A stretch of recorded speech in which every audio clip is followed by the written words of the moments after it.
This isn't a video about how putting your phone in grayscale will change your life. We already tried that. It didn't work.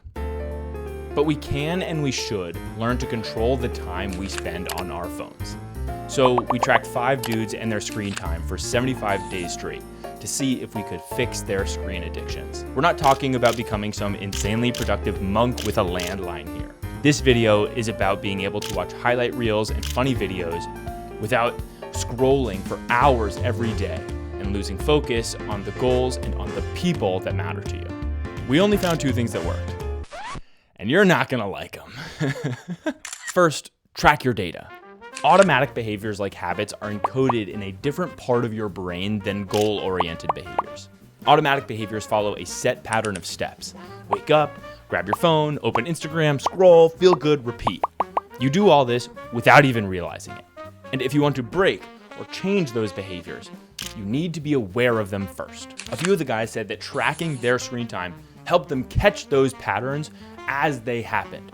If they found themselves pulling out their phone for no reason, they would realize it and stop themselves from falling into a doom scroll.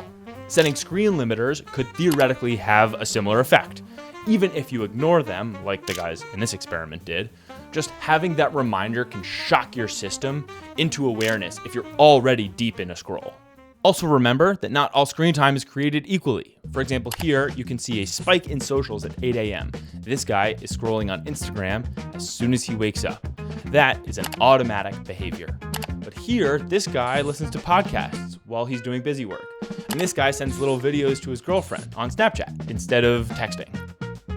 That's deliberate behavior. It's also cute as fuck. What I'm trying to say is don't focus on the big number at the top of the screen. Instead, look for patterns. Every single participant in this experiment used social media first thing in the morning, 95% of the time. That's a pattern the guys wanted to fix. But here, this guy was sick all day. Of course he has a ton of screen time. We're not worried about that. Most phones let you see the past few weeks of your own screen time. So if you were brave enough, you could find your own patterns right after this video. Second, detox, with an asterisk. This video is supposed to be called How to Reduce Your Screen Time Without Deleting Social Media. Unfortunately, in this experiment, deleting social media was the only thing that worked. Not forever, okay? Stay with me, just for a bit.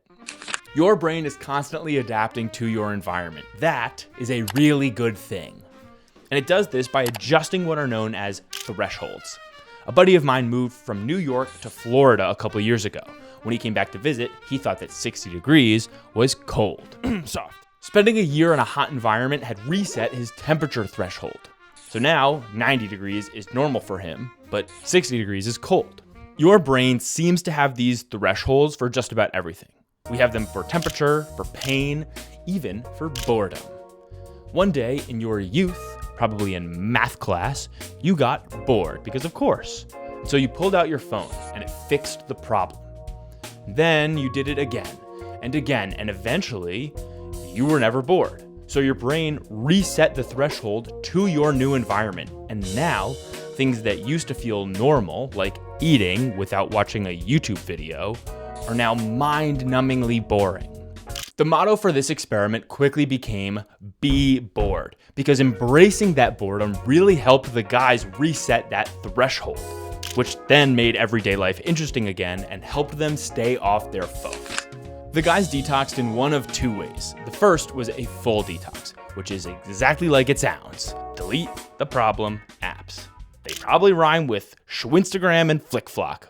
We saw that deleting apps for anywhere between 2 weeks and a month improved control over scrolling even after re-downloading those apps.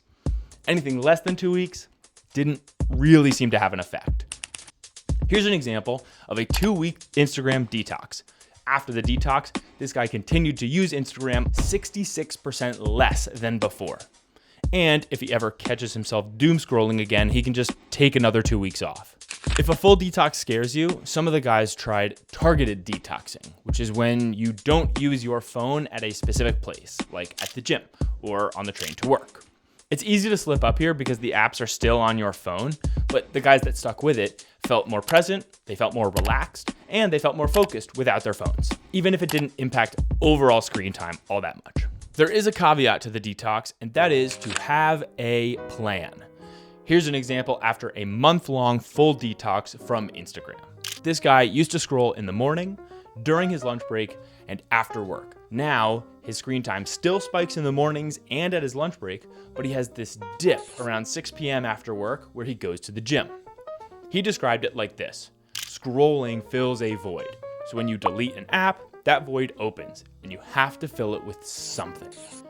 This guy had already made the plan to go lift after work, but in the places where he didn't have a plan, he replaced Instagram with a different app. In this case, it was YouTube and it was news apps, which are equally designed to hold your attention for as long as possible. I remember when I deleted Twitter, the screen time on my phone went way down because I had replaced it with watching YouTube on my laptop. Without a plan, you might fill the void with something equally stupid and equally useless. So have a plan. All that said, I want to be clear, this study was a failure. We weren't able to figure out how to reduce screen time without deleting social media. We didn't see significant changes in total screen time, and we don't have statistical proof of causation. But as I say on this channel all the time, failed data is still good data. To me, this failure suggests that we're thinking about screen time wrong. We blame screens for a lot. We blame them for loneliness, for mental health issues, even for obesity. And I'm not saying these apps aren't harmful, right? Anytime you have billion-dollar companies paying psychologists to hold your attention as long as possible so they can force feed you ads, like obviously that's not ideal. But even the research cannot definitively claim causation. Instead, they use words like associated with or linked to. What if screen time isn't the problem itself, but a symptom of the problem? It's easier to understand this with an example. Opiates are painkillers. They are extremely effective for people suffering from chronic pain or recovering from surgery. They are also notoriously addictive. Someone has a problem that causes them pain, so they take painkillers, which fixes the pain, but not the problem. And because the problem still exists, the pain comes back and we repeat the cycle. Over time, you build a tolerance to the medication, so you have to take more to achieve the same effect, and eventually, you're fully addictive. But if you were to cure that person of their opiate addiction, they would still be in pain, and the cycle would just restart. What if screen time isn't the problem? What if it's the medication? Multiple guys in this experiment admitted that they scrolled more when they felt anxious, when they felt lonely, and when they felt depressed. Scrolling numbs pain. And sometimes we need that. We didn't test this, so I cannot claim that it is true because I do not know if it is true. But it seems possible that focusing on screen time isn't enough. And I want to be clear, addictions of any kind are harmful. But if you ignore the root cause of someone's pain, how can you expect that person to quit the thing that helps them? Maybe ditching screen time isn't only about your phone. Maybe it's also about making sure you're good first. That's our new hypothesis, and if you would like to see it come to life along with a bunch of other research, then hit subscribe, and if you're already subscribed, thank you for supporting us. So starting today, here's what you're gonna do. 1, you're gonna track your screen time and bring some awareness to those automatic behaviors.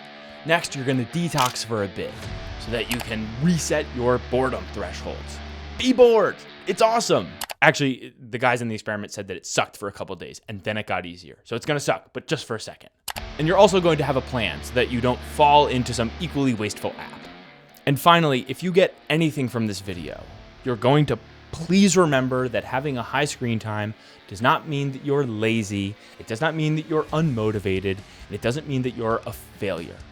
Sometimes it means you just have to spend some time focusing on yourself right now. That's super okay. That is so incredibly normal. Looking back, I wish I had done this experiment pretty differently. I wish I'd looked at screen time as a symptom and then tried to find or focus on the root cause. But failed data is still good data. And so it looks like we're gonna have to do another one. Look who figured out how to end a YouTube video, baby!